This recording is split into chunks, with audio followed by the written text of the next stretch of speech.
Yeah. I love my HBCU. And boy, I love it, love it. I love it, love it. I love my HBCU. And man, I hope my team they won. Yeah. I hope my team they won. Yeah. Man, I hope my team they won. I hope my team they won. Yeah. I tuned into the HBCU Sports Lab to see if my team won or lost.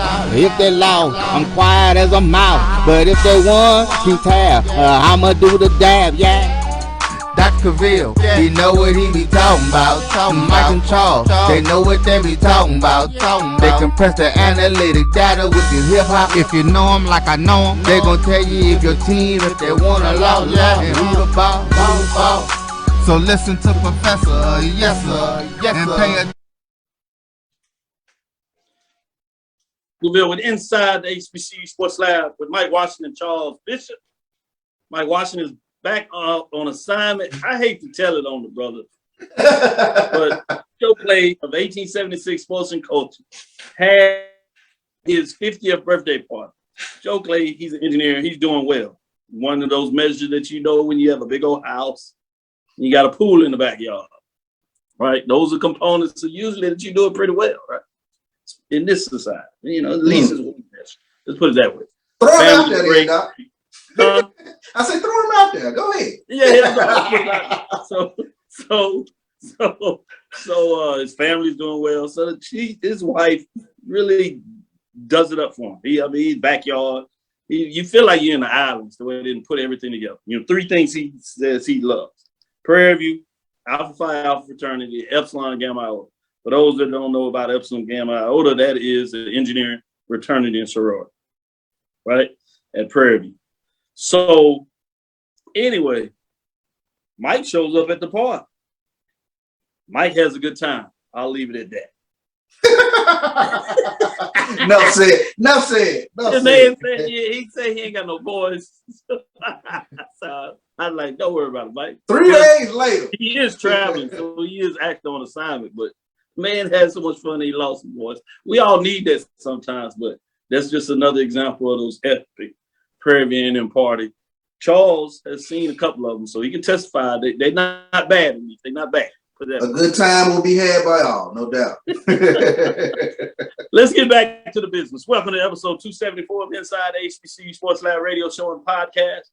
The show that's covering the sporting HBCU for all things HBCU sports, from institutions large and small, from the NAIA to the NCAA. We share insights and information on the HBCU sports culture, HBCU athletic aesthetics to facilitate the story of HBCU athletic programs and the business of HBCU sports. I'm your host, Dr. Kenyatta Cavil, along with my co-host Mike Washington and Charles Bishop. We're filming from our home studios and sending a signal live to KCOA 1230 AM studios with the Texas Radio Hall of Famer, that's multi-Hall of Famer, Ralph Cooper, in the beautiful home of Texas Southern University from Houston, Texas. Big things, big things. I will say yes. I know all this about Mike. I attended the party, but you see, I'm well. I'm here. Everything. Fine, right? So it wasn't me. It wasn't me. I can't put that on me.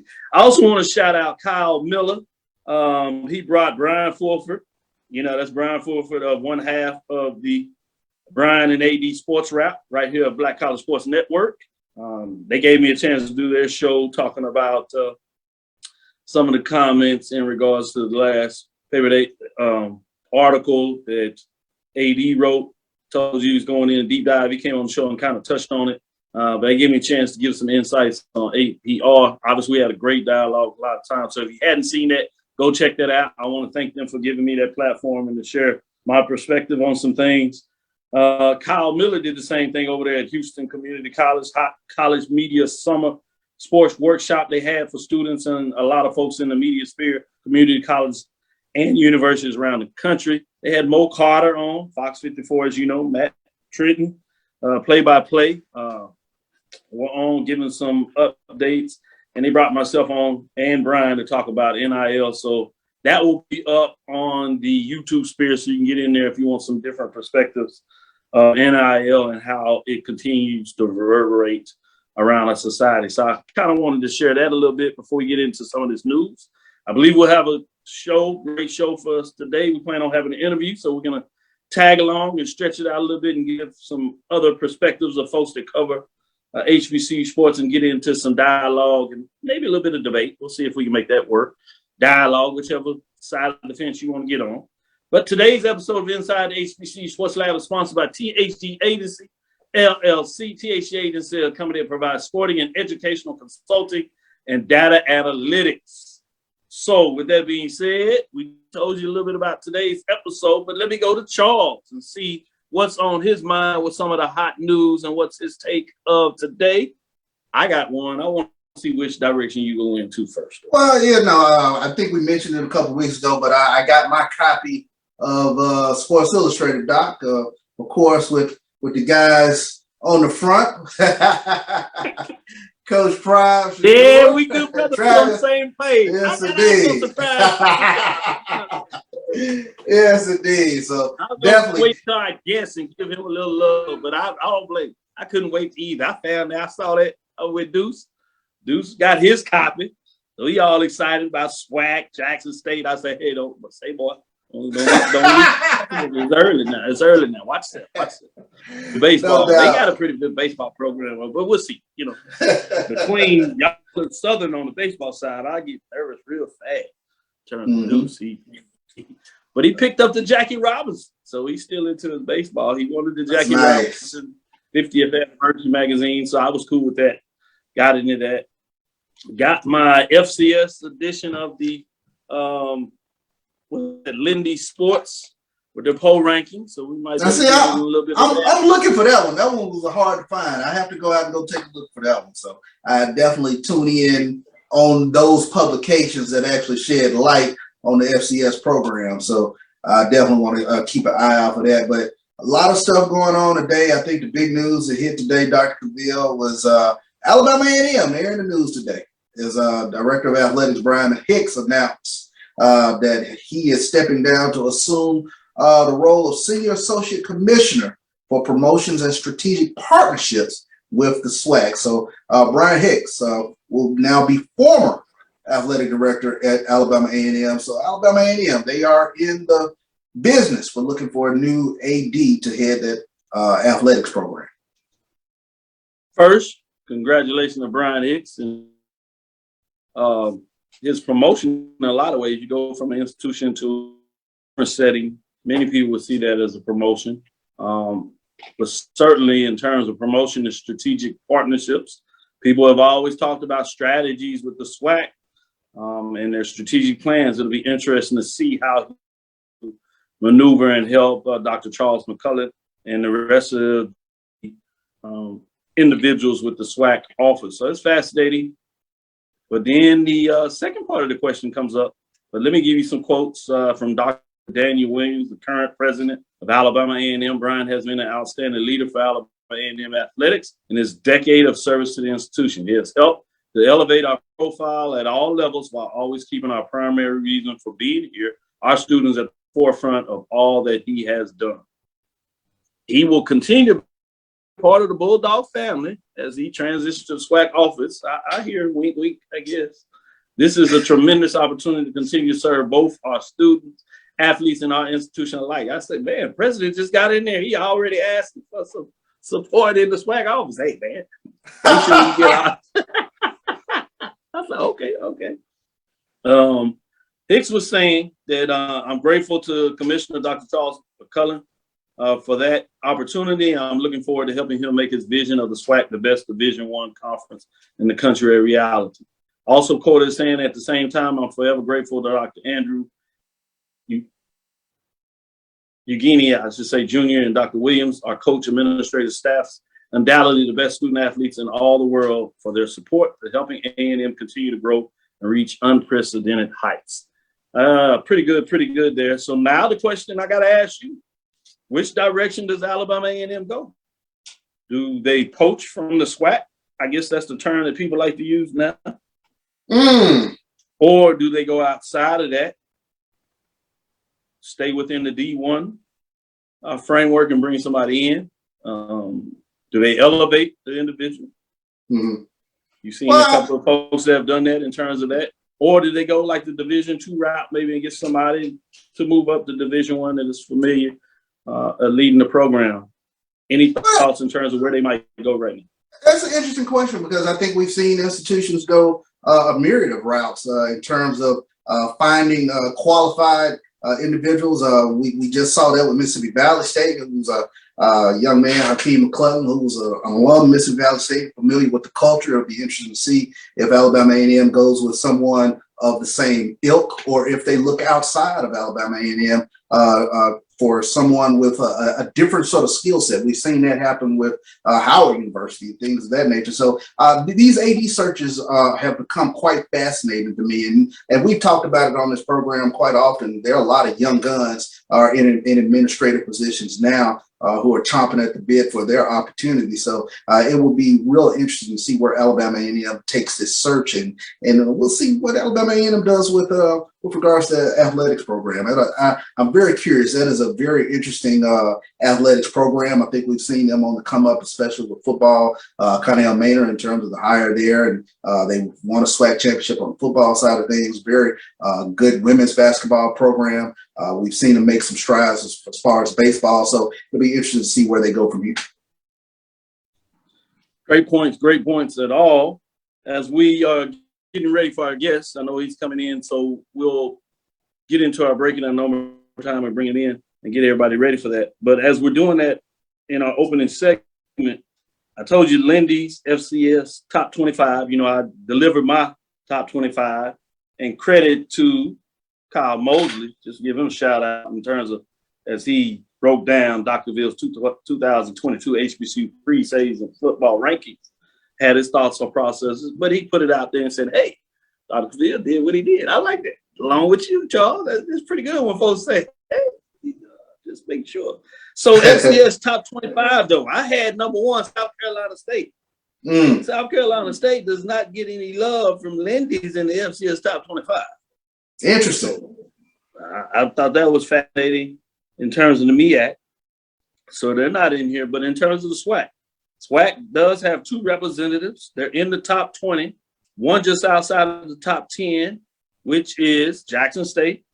It says Deion Sanders' quarterback son Shador led JSU to SWAC title, were humbled in the Celebration Bowl. Then they got number 18, Florida A&M. Rattlers reached FCS playoffs, but spring lost linebacker Isaiah Land to transfer stings. But obviously, we know now that while he entered in the portal, he decided to come back.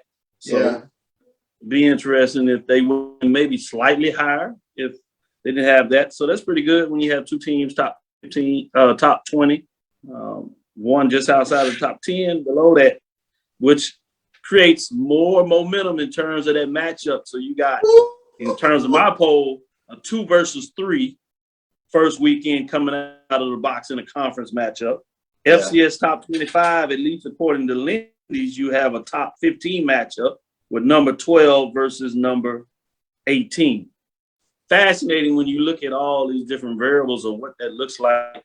Obviously, FAMU may drop a little bit outside of that if they can't get it done against North Carolina in that opening week matchup they have there. But you would think they'd probably stay in the top 25 even with that loss if they do a weekly update in terms of that. But that's going to be fascinating when you talk about what's going on here. Any thoughts on the FCS top 25? I will say, obviously, as a non-HBCU, you have North Dakota State at number 1 spot, third FCS title for Mets.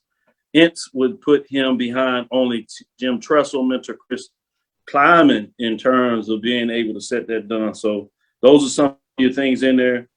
In terms of the OVC, who you have in the OVC in here? Don't have Tennessee State. I guess you have UT Martin. OVC is the only one listed in top 25 at 22. In terms of the Colonial Athletic Association, top program they have is the top 10 team in Villanova at number 9. They have a couple of more teams in there. And out of the Big South, no A&T, but you have, what is that? Anybody out at the top? I don't see the Big South represented in here. Maybe I'm just looking over it, but we'll take a deeper dive. Any thoughts on that? Well, I mean, it cements the fact that the SWAC East is one of the premier sides in terms of all of HBCU football. Anytime you're getting that preseason love from the national publications, that Orange Blossom Classic, I'll go out on a limb now and think that'll go ahead and be a sellout. I think that's going to be pretty much for all the marbles again in the SWAC East. You're talking about two dominant programs, and then let us not forget new coach at Alabama State, Alabama A&M. You mentioned you have them very high. They'll be right in the mix. So the SWAC East is going to be so scary this upcoming football season. Yes, one fact. Let's take our break and bring our first guest in here. We'll be right back after this quick break. Before we get in the break, another tough lose for North Carolina A&T. We will talk about the fact they had those All-Americans, which is a big to-do. But during that, they lose one of the All-Americans, Randolph Ross Jr., who will join his father at Tennessee. Most of us thought that was far-going conclusion, but now it's been stated. So we'll put that in there. Stick with us. We'll be right back after this break to get into some further talks on our interview. One bite of 100% Angus beef ballpark frank, and you'll say,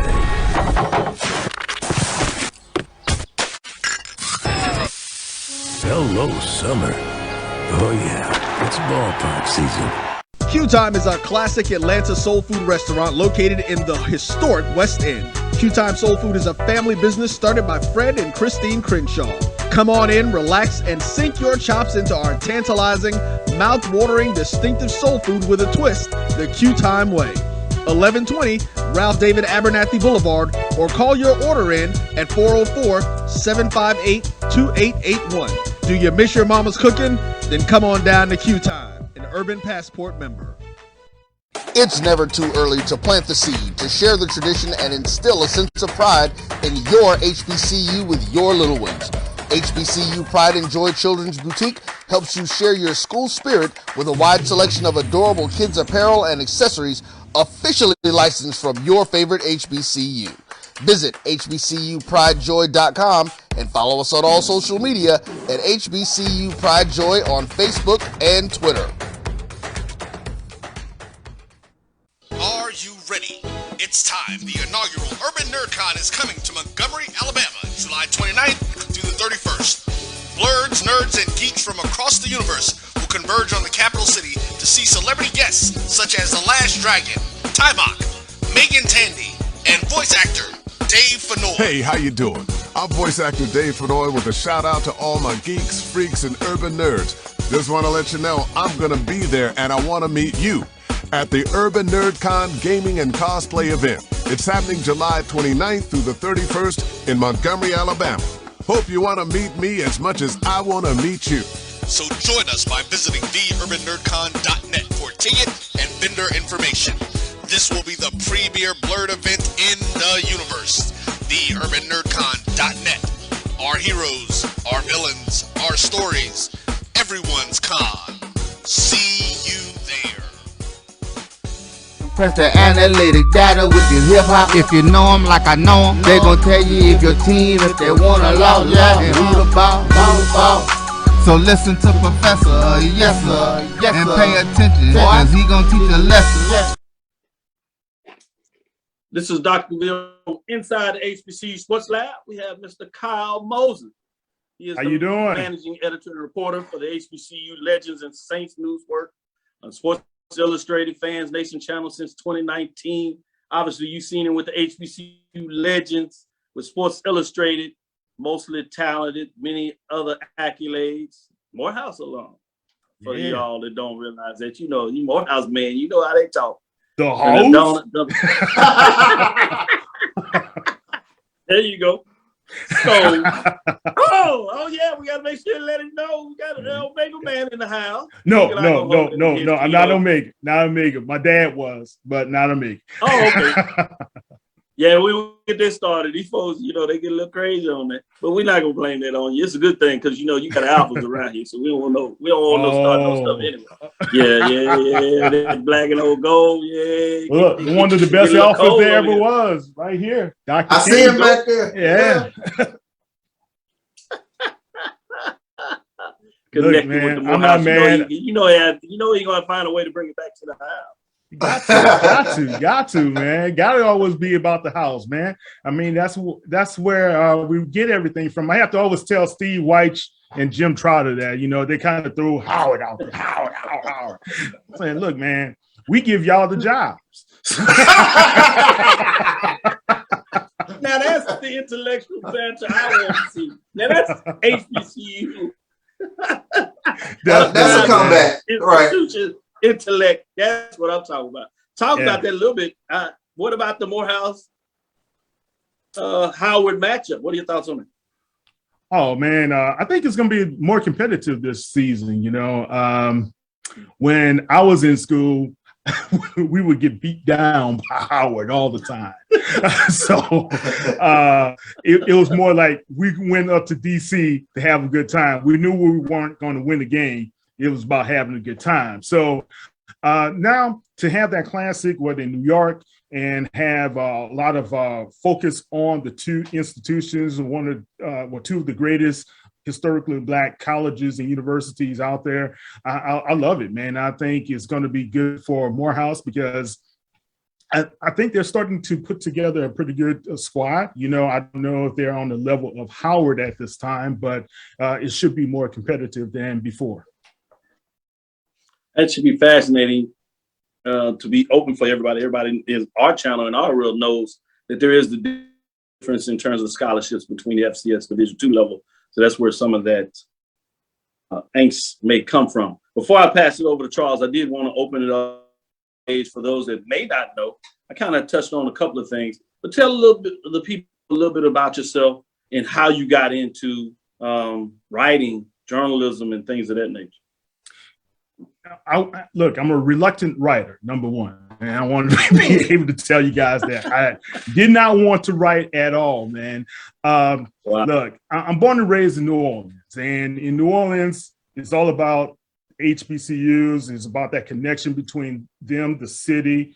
I lived less than a mile and a half away from Dillard University, where my grandmother attended, my mother attended, my dad went to Southern, my godparents went to Grambling, my aunts, uncles, they went to Grambling and Straight College. You heard about Straight before, you know what that is. That's the before it became Dillard, right? So I have a rich background in HBCUs. Also, that same grandmother who graduated from Dillard, she obtained her master's from Atlanta University. Then she went on to NYU. And get this, she came back to New Orleans and she was a social worker at a Jewish community center. Go figure, right? Look, HBCUs has always been in my blood. I told Doug Williams I never would forget and forgive him what he did to Southern at the first Bayou Classic, where he just passed the ball all up and down the field in Tulane Stadium, man. I think I was probably 7 or 8 at that time, just crying, just bawling, you know, watching him do it. But look, I told him that story, and I remind him every time. But I tell you, my family was about HBCUs and, you know, sports. And my cousin was a part of that first Southern team that finally defeated Eddie Robinson in the Bayou Classic. Matter of fact, Kenny Times, you may know him, Doc. He went on to play professional ball for San Francisco 49ers, Tampa Bay Bandits. He played alongside Reggie White at Memphis, Showboats, and those guys.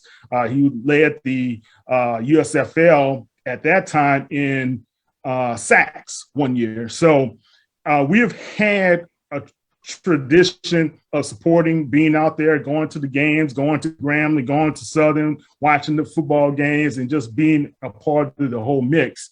Now, going forward, now here I am. I'm living in Houston, and always had my roots in the Bayou, so to speak. And I always felt there was something missing, you know? So I started Saints News Network because I didn't see anybody like me other than John DeShazier at that time for the Times-Picayune writing about the New Orleans Saints. So I started it to be able to give the fans other perspectives, other news sources about what's going on with the New Orleans Saints. Then I think Danny Clark was the Saints player in 2010, in 2010. And his representatives contacted me to see if I wanted to do a interview and write a story.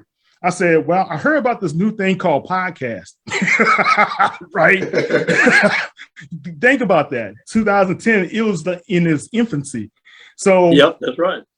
I said, well, let me go and let's have him on next week and let's do a podcast. It was horrible, Doc. Charles, it was just terrible, man. It was, look, I had to, today everything's digital. Yeah, back then you had to make it from analog to digital, and I was snap, crackling, popping all through. The interview was terrible, man. But Danny, I got to give him credit. He came back the next week and the following week, and we had a segment called Hanging Out with Danny Clark, But that's how I got interested into the broadcasting side, because I wanted to do it. I didn't see nobody like me doing it. So I started Saints News Network.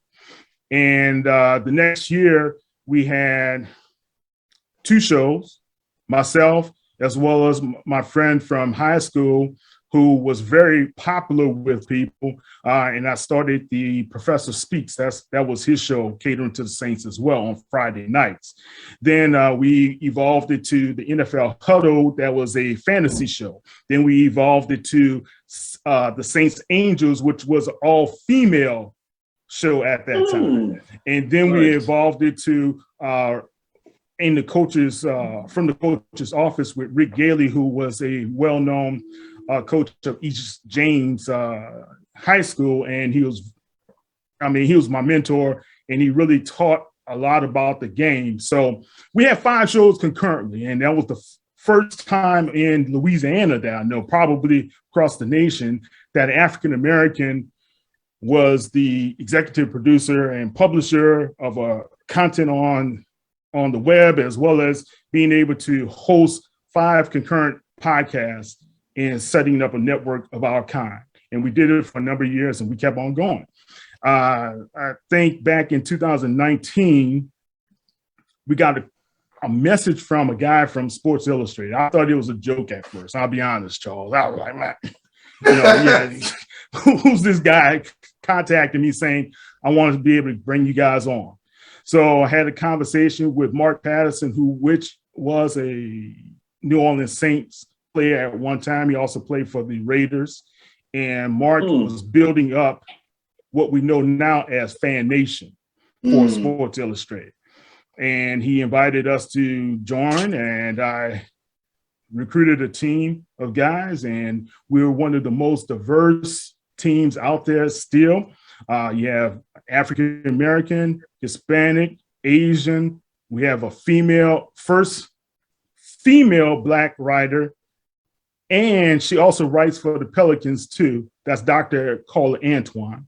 And we also have Caucasian guys, So I have a mix of guys, just like a good gumbo, of what you want to have a good spice and flavor for content for the New Orleans Saints.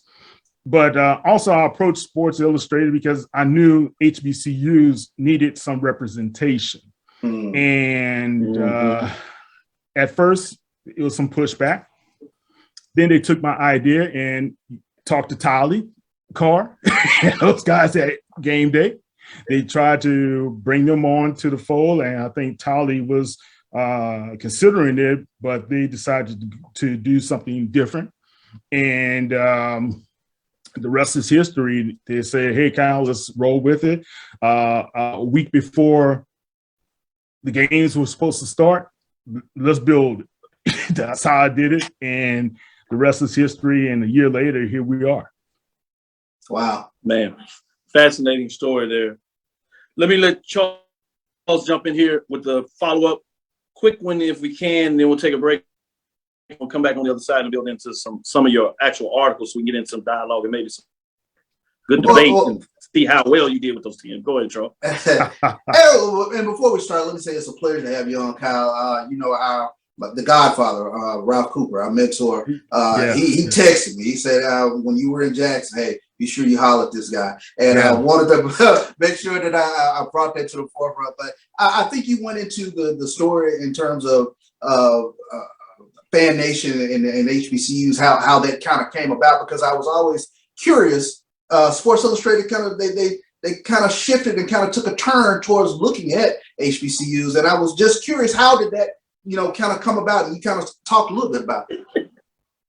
Okay, so you see me. Yeah, he had to get the straight face for that one. Doc, you know how that is when. Okay, all right. Let's talk. We family. Let's talk. So that's right. That's right. Major news sources won't do anything unless they see the potential of profit, right? So during the spring games, I know how to build websites, and that's one of the skills I picked up over the years. So I had to first show them that there was going to be a need and interest in HBCUs. So I built HBCU Legends. First, I had the interview with Doug Williams and James Shack Harris. I built the website, hosted that, and then the spring games came on for the SWAC. And then I started doing some reporting on it, and the interest gained and they saw the numbers when I presented them the Google Analytics. Hey, this is what's from just 2 months. And that helped. They lost their mind and they was like, oh, really? No, it became, this could be something, right? So they went dark on me, man. Oh, wow. And they went dark, and that's when I found out they approached Tolly and Game Day and those guys, and which didn't hurt my feelings. What it did was it solidified my conviction and made me really know that we were on to something, That's right. And then when they came back and said, hey, man, we like it. Can you partner with these guys or whatever? And Tolly and I had a talk, great talk, but they were going a different direction now, and they had to respect that. I said, look, they're not going to be on board. I'm going to build this, and you want me to do it? I've done it before. Let's roll. And that's how it was. So, but, I got to give Mark Patterson a lot of credit, and he just won an Emmy, man. This guy climbed all the 7 peaks in the world. Mount Everest was his last one he conquered, and that was last year, matter of fact. And he just won an Emmy for that with the NFL Network. But very few people would have given somebody of color that opportunity, and right. He's given me that opportunity, and it's not too many of us being represented like we should be represented. There's Wilton Jackson, you guys know. Yeah. There's quite a few since Wilton has been there for the while he's been there, but I think we need to do more.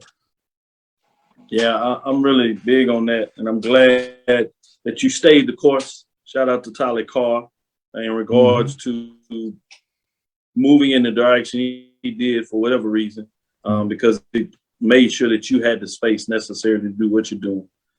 So shout out to all those involved.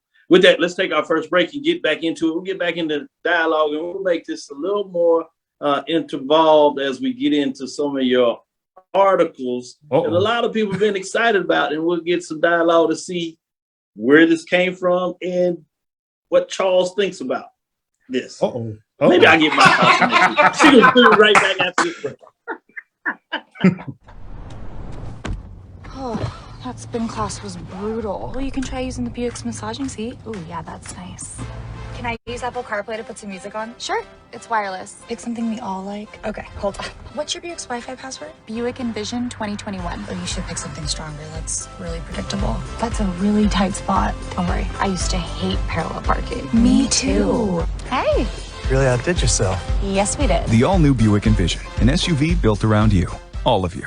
Are you hungry for authentic Caribbean food? Like jerk chicken, oxtail, red snapper, shrimp, tofu, and rasta pasta? Well, find your way over to Mango's Caribbean Restaurant, 180 Auburn Avenue, right next to Royal Peacock in downtown Atlanta. Them belly full, but we hungry. Mango's Caribbean Restaurant, open daily from 11 a.m. to 10 p.m. And on Friday and Saturday, we're open till 4 a.m. Come to Mango's and put some spice in your life. Oh, we've got a good thing going. Mango's Caribbean Restaurant, 180 Auburn Avenue, right next to Royal Peacock in downtown Atlanta. For more info or directions, call 404-698-3992 or log on to mangoscaribbeanrestaurant.com. For instant coupons, text MANGOS to 313131. Tell your mama hungry, papa hungry, brother hungry. Mango's Caribbean Restaurant, authentic Caribbean cuisines. Open up the door. Tell them I'm hungry. From novice to aficionado, find yourself here. High quality cigars plus personal customer service.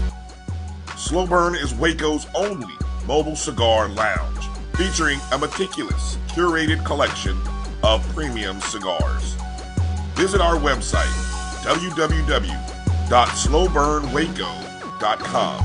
That's www.slowburnwaco.com. Press the analytic data with your hip hop. If you know them like I know them, they gon' tell you if your team, if they wanna lose, and who the ball.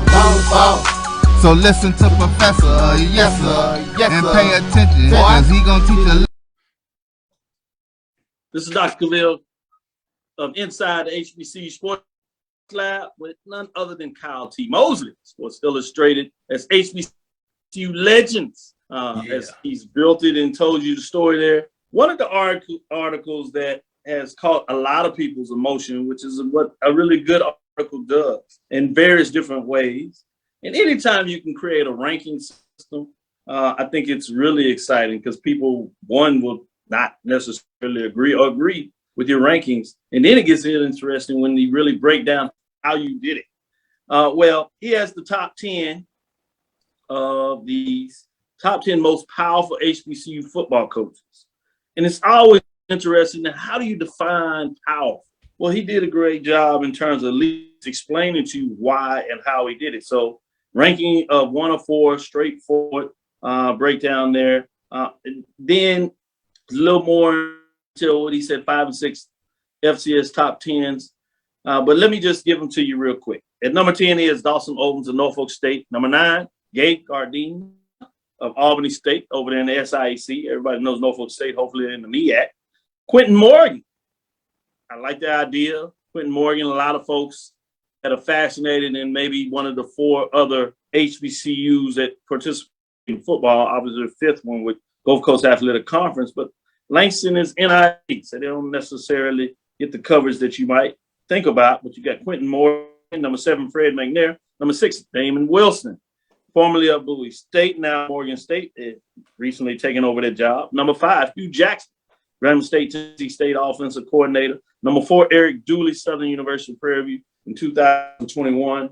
Number 3, Willie Simmons, Florida A&M. Number 2, Buddy Hugh, South Carolina State. Number 1, Deion Sanders, Jackson State. One of the things somebody asked me, Prairie View guy, to be specific, saying, what does it say about our coach, why our coach is not in there? One of the things that I looked at quickly, I said, everybody on this list has been part of a championship, either as a head coach or a coordinator. Was I right on that? Or was that something that I just pulled out that may have been? No, how do I say it, Doc? Yeah, you're right on target when it comes to that. But there has some other variables, man. So I wanted to be able to kind of break it down by the conferences, the coaching staffs that they have, the postseason, if they were in a postseason as well. Also looked at the strength of the conference. because you can't equate SIAC to SWAC or MEAC. I also looked at the recruiting classes that they currently had, the media influence. Now, a lot of people say, hey, you know, that's what does that have to do with a head coach? Well, today, if you don't understand, that's about power, right? Nick Saban has a lot of weight in what he says to a media, right? You saw the pushback that he received after the ludicrous comment he made. And as well as Deion Sanders has a lot of power, does he not? And so I had to weight that as a possibility, and also look at the fan base influence and the attendance. And I use attendance. Jackson State's attendance is phenomenal in the FCS. And to be consistent year in, year out doing what they're doing has a lot to do with the type of draw the fans have, not only to the program, but you have to have a coach that can be able to help market the team. So that's one of the factors that I used as well. Well, you know, Sports Illustrated agrees with you. Yeah, what do you think of the top 10? I'm kind of salty about that one, Doc. Either they brought in some outside help on that one. They had to get the big dog Jock to come do that. Oh yeah, they heard from me on that one. I know where the little bit of that work is. They heard from me on that. Your time is coming, and you getting some of this love right here. So you're gonna get it. Charles, let me ask you, in terms of this top 10, any concerns you have, disagreements? Where are you in terms of this top 10? Because I had some reservation, Hugh Jackson, and then I remember you go back a little bit about his pro coordinators, certainly at USC in terms of championship run. So that's when it hit me. I was like, damn, all these folks been champion. What about yourself? I'm curious about the personalities. We all know Coach Sanders, Coach Bryan, a gregarious personality. You talk about media influence, but an individual like South Carolina State's head coach, Buddy Pugh, who isn't boisterous or anything like that, but how does he exude his influence? Yeah, he has the respect of people. What he did in those press conferences, and I watched him, Charles. Remember from the press conferences, Coach Sanders kind of dominated the press conferences, but Coach Pugh stayed true to who he is, right? And even after the game, he was who he was. But if you learned something about the South Carolina State program, you learned that the character and the respect that people around the country, as well as NFL guys, respected the type of players that came from South Carolina State, with like a Darius Leonard as well. And you have to be able to say that's some power and some influence in what he's doing. So does he come out and does he have an entourage? No, he doesn't. But when he speaks, it has some weight and some importance, especially now that he's the 2021 national champion of the HBCU footballs teams, right? Sure. In terms of head coaches who are, I guess it's levels to it, is what I'm trying to say. Those head coaches who can make the next step, what do they need to do in terms of you have Damon Wilson now at a Morgan State, or programs that aren't as high profile, but you know that they have great head coaches. Like what would be the criteria in terms of moving into the top 5? Yeah, well, I kind of wrestled with Wilson and Hugh Jackson. I'll be honest with you, man. I really had Wilson number 4, right? And then let me go to my spreadsheet here. So when I looked at Wilson, what brought him down wasn't the fact that he wasn't a winner and it wasn't a champion and he's a darn good head coach, right? It's the fact that now he left Bowie, and where he is in 2022, that fan base is not as great. That fan base is what really took him down. That influence around that area really took him down. He doesn't have any recruiting going on. I know he's tried to attract some of his old guys from Bowie. So that transition is what dropped him, in my opinion. That's all. Sure. Because if I take the fan base and that other influence, he's number 4, right? Mm-hmm. That's how I look at it.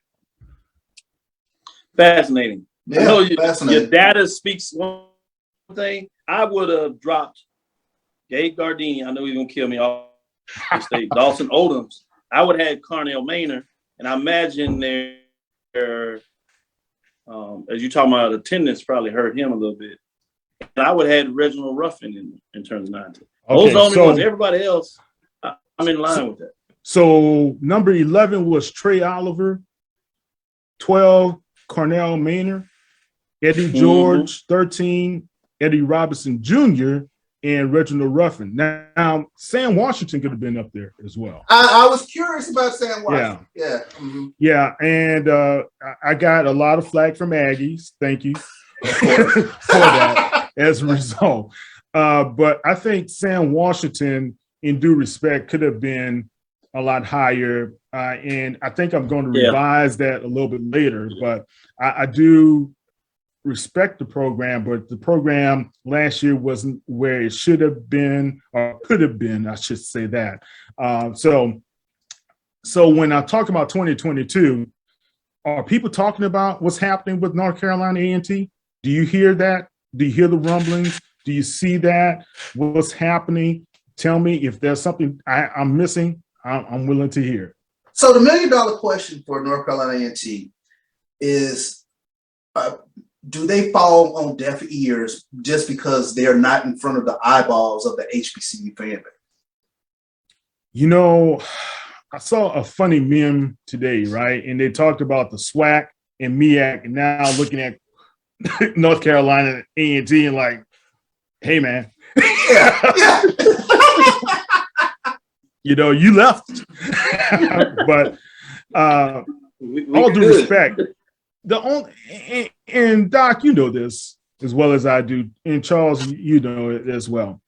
Mm-hmm. Anything, when you start putting more W's up than L's, that really quiets the crowd, right? Mm-hmm. Sure. And you see who's going to be on your side. And I think it may be a rebound season for them. You know, every team can't stay high all the time. You know, you're going to have those ebbs and flows of your coaching, your players, your recruiting, and everything else. So I think that's where they are at this time. I agree so much with that. And we see that with Tennessee State. And a lot of times at the beginning of the season, they can get off 3-1, 4-0, some cases maybe 4-1. They're top 5, a lot of people talking about, and then unfortunately get in conference play and they lose a couple of games. And at best, they might hover around 500. Hopefully it doesn't fall off with a couple of years. They're not as irrelevant. But if you go back long enough, the time where they were pushing top 5, jumping all the way up to number 1, nearly end of the season, setting up for postseason play, the matchup with North Carolina A&T, they were the talk of HBCU sports at that time. So I agree with you totally. A lot of it is not just going to be your disposition outside of it.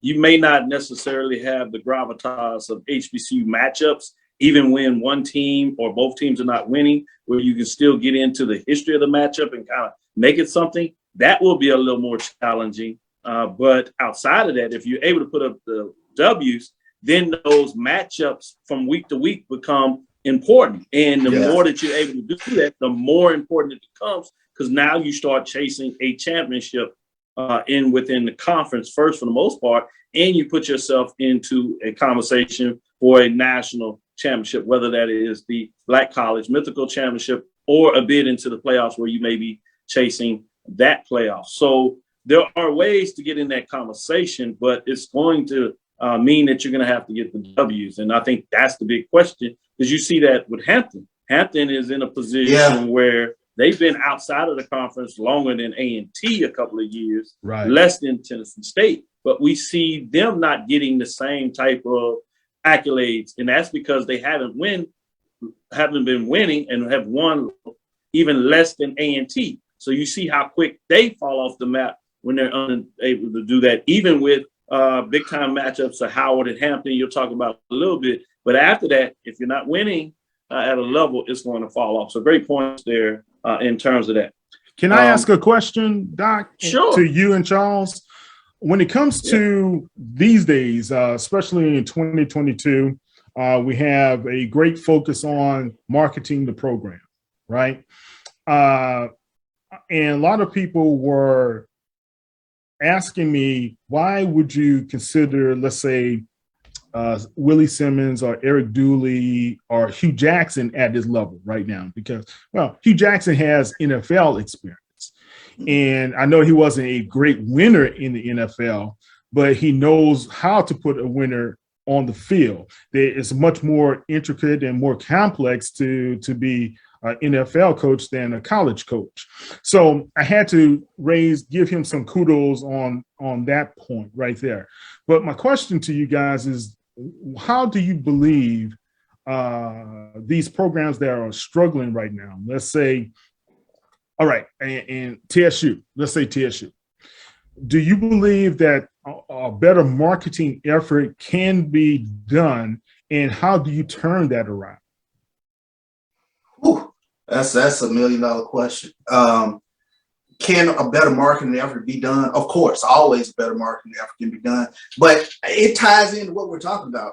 Winning is sort of that cure-all that gins up the fan base. And what I've noticed is fan bases that are moribund, it's hard to turn that pendulum in a different direction via social media, via whatever things that you marketing efforts that you do, unless you start putting those W's up. I mean, they go hand in hand. And when you start getting the W's, it drives an interest. I think, it'll be interesting to see how fan bases react. I always take a look at a fan base like Southern, very rabid, Grambling, very rabid. But when they're winning, and then you get the other component now, the social media. It drives the fan base. It drives it to a fever pitch. Jackson State, we're watching that now. I mean, you don't want to get in an argument with Jackson State fans right now on social media. I mean, because that fan base, there is an engine, if you will, with regards to the marketing, with the social media, and the W's. It all goes hand in hand. Let's take this quick break, and I'll give you my perspective on the way back. I'm in agreement. I'm going to add a layer to that, to Charles' thought process there. But let's take this last break. We'll be right back. Get into that, and then we'll talk about how that looks when you broke down the Dr. Cavil's Inside HBCU poll. Gave us some love there. Great breakdown, I will say, in terms of that. And I agree with some of the questions you have. I think that's the challenge with the top 10 this year. So I'm open to that. And it'll be fascinating week to week to kind of see how they turn. But let's take this last break and we'll come back on the other side. And I'll answer that marketing perspective. And hopefully people will appreciate a perspective I'll bring that I add even a different layer to what Charles suggested, which I agree with wholeheartedly as well. 2002, Empowerment Resources, Inc., a nonprofit organization, has empowered more than 1,500 youth and adults in Duval and surrounding counties through its programs Journey into Womanhood, Girls Mentoring, Life Skills for Teens, and Parenting Education Coaching. To get involved with programs, volunteer, or donate, visit www.empowermentresourcesinc.org. Follow us on social media, facebook.com/empowerment.resources and instagram.com/empowermentJAX. For 200 years, Montgomery, Alabama has been making history by people who had the courage to stand up for change. Today, this riverfront city has been reborn, embracing the past and looking forward to the future. From the National Memorial for Peace and Justice to the stage of the Alabama Shakespeare Festival, this is where history was and is made. We are proud to call Montgomery home, and together we can be the change. Press the analytic data with your hip hop. If you know them like I know them, they gon' tell you if your team, if they wanna lose, and who the ball. So listen to Professor, yes sir, and pay attention, cause he gon' teach a lesson. This is Dr. Cavil with Inside HBCU Sports Lab with Professor Bishop and Mr. Kyle T. Mosley of HBCU Legends Sports Illustrated. When you wrote down that question, a couple of things play off, and I'll try to make this concise because of where we are in time. But it's important to also look at the history of a program.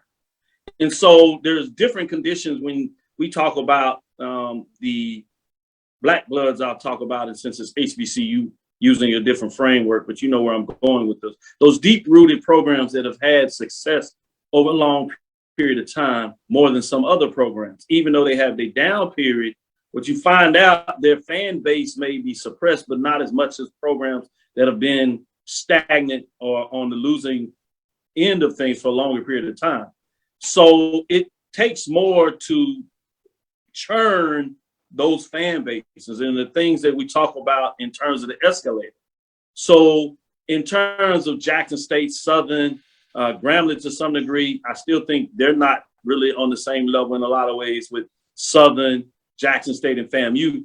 They do have a greater history in terms of winning championships, but in terms of a fever fan base, if you really look at the numbers, particularly even like at State Fair Classic, Prairie View brings more to that game 4-1. And I'm talking about tickets sold that people will get into an argument and have a fantasy of where that program is.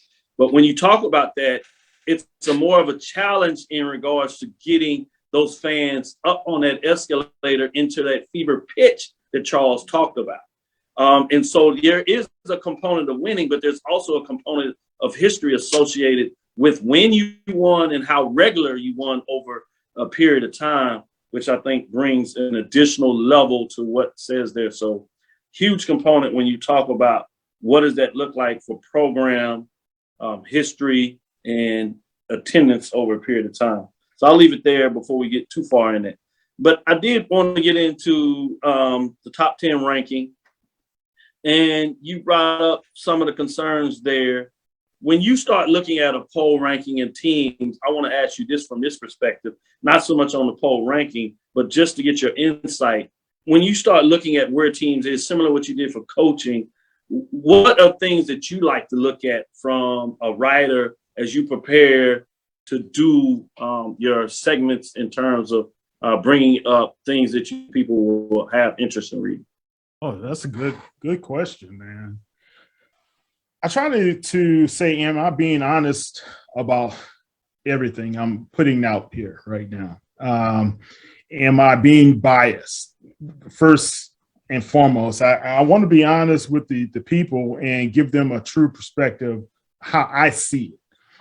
Everything's subjective, so it's my opinion. And I know it's a lot of writers' opinions, how they rank certain guys. Second thing I look at is the consistency of that program, and can that program continue to be consistent, right? Are they just a flash program? They're hitting it now, or can we count on them next season? So when you have a preseason poll, you have to look at, did they retain some of the important key players? Do they have depth in certain areas as well? And this is what we do for the NFL all the time.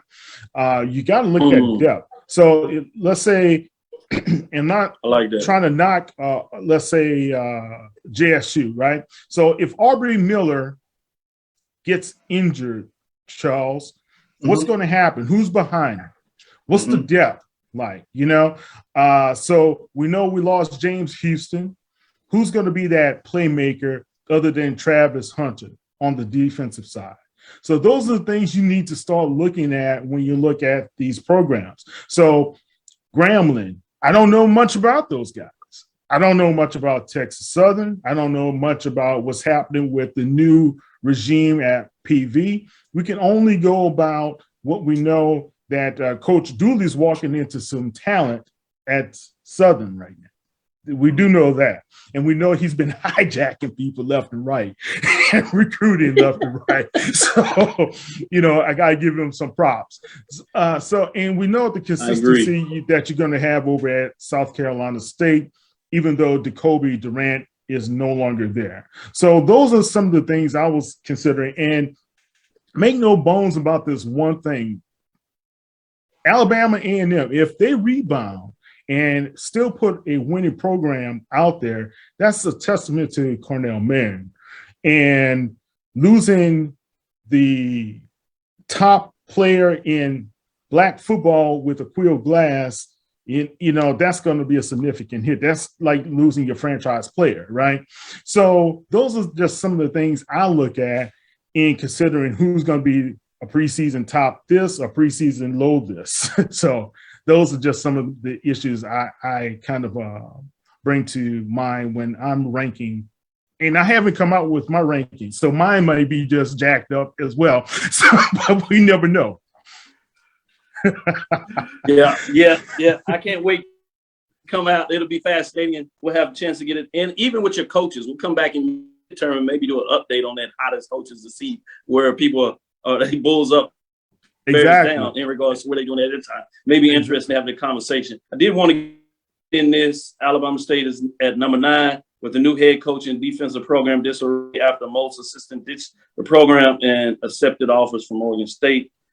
It's going to be interesting to see in terms of what goes on there. But I agree with that. I agree with that. And as I said, when you start looking at those bottom 5, I think there are a lot of question marks there. So I'm fascinated to see what that looks like in terms of that. A&T, by day road, A&T was 12th in FCS attendance in 2001, higher than 9 SWAC schools, and all MEAC teams higher than TSU. Absolutely. But I think the question we were talking about in terms of momentum, what does your attendance affect in regards to your momentum? When A&T, people act like they want to forget this, when they were on their losing streak, they didn't have the same attendance they had as when they're on their winning streak. So there is a correlation between your fan base and the escalator with the marketing document. This is not something that I made up. This is actually scientific frameworks for marketing at professional various sports. There is a correlation between teams that win and do not. So you can put up whatever you want. That is a factor. What we're saying is interesting to see what A&T does in 1 year is not something that we're going to measure and look at. We talk about over a period of time. This is not just junk science that we're putting out there. This is serious folks that look at the marketing metrics over a period of time, not just fandom in regards to our team is going to be great regardless of whatever we're going to be there. So I did want to point that out, that this is not about choking off A&T. It's about looking at the decision they made and how that may reflect based on several years in regards to what they will look like. If they win, it probably won't be much of a problem. Everybody follows a winner and they've been winning. If they don't, there will be some concerns and they're going to have to find out the ability to do some unique things to make sure that they don't fall off too far. So I did want to kind of add that. As we come to a close, I did want to just say thank you for your time, Kyle, and really bringing your perspective. Good to see you in the fold and being able to shine your light a little more with the support that you have in terms of providing, as you said, a different perspective in terms of covering sports, particularly for HBCUs, but even more so as you did earlier for the NFL and other sports, whether it's NBA, from that perspective. So great work. Continue that work in terms of that. We will have you back again. I think the plan is I'm invited back. Thank you, Doc. Yeah, you did a good job. You survived. We're going to put you on the point. We're going to look at this list and see where you are ranking these coaches in regards to the midpoint. We might even sneak in where I am at the poll because we'll do that weekly. And we'll see in this case where all these teams are, including A&T, about the midpoint point to see if they rise or fall based on where we projected. And we'll be able to take it in and say we were right or we were wrong. And we'll have a blast in doing it. Thank you for listening to Inside the HBCU Sports Lab. Make sure you share our podcast with your friends and colleagues. I am Dr. Kenyatta Cavil, the Dean of HBCU Sports, coming from inside the lab in the College of HBCU Sports with Mike Washington, Charles Bishop. Hope you enjoyed our guest again, Kyle T. Mosley of HBCU Legends Sports Illustrated. Again, we want to thank you for listening to Dr. Cavil's Inside the HBCU Sports Lab with Mike Washington, Charles Bishop. Every Tuesday and Thursday at 6 o'clock, we'll be right back here with another guest. It looks like we might go back on the academic side a little bit and touch on some things and bring in a different perspective with another interview. We look forward to discussing the latest news in the lab as we continue to with the HBCU Sports. Again, follow me, Dr. Kenyatta Cavil, on Twitter, Facebook, and Instagram. Inside the HBCU Sports Lab 1 on Twitter, Facebook, and YouTube. Inside the HBCU Sports Lab. Follow me on Twitter. We give you those updates and those metrics, the dialogue that goes on Twitter. Folks go everywhere.